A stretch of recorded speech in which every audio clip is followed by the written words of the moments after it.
Sustainable energies are becoming ever more significant, and 115 million litres of biofuel was produced in the UK in the last year, of which used cooking oil made up 40%, according to the latest figures from the Department of Transport. I spoke to Peter O'Hara, the owner of Edible Oil, a family-owned waste management company, about the trials and tribulations of operating in the renewable energy industry.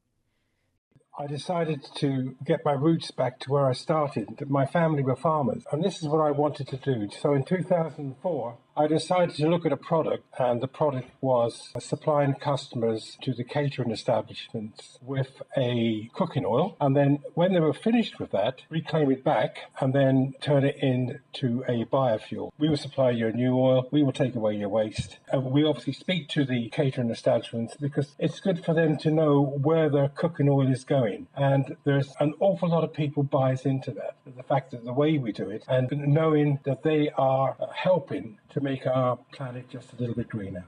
Although many businesses are eager to sign up to a sustainable, environmentally friendly system for disposing and purchasing their oil, the government simply aren't showing companies like Edible Oil enough support. Peter even says the political climate has become more hostile in the past few years.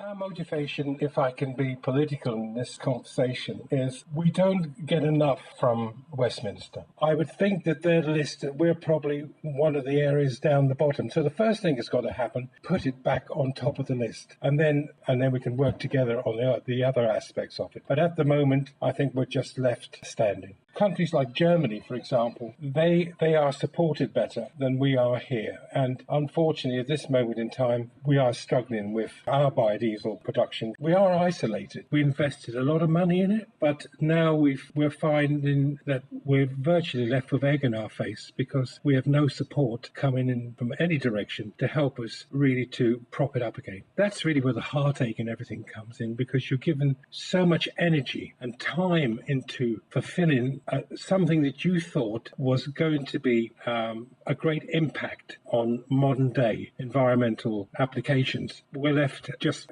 as I said, wanting. So, what should we be doing as a nation to support sustainable businesses like Peter's? Westminster have to start prioritising what they want from the environmental world at this moment in time.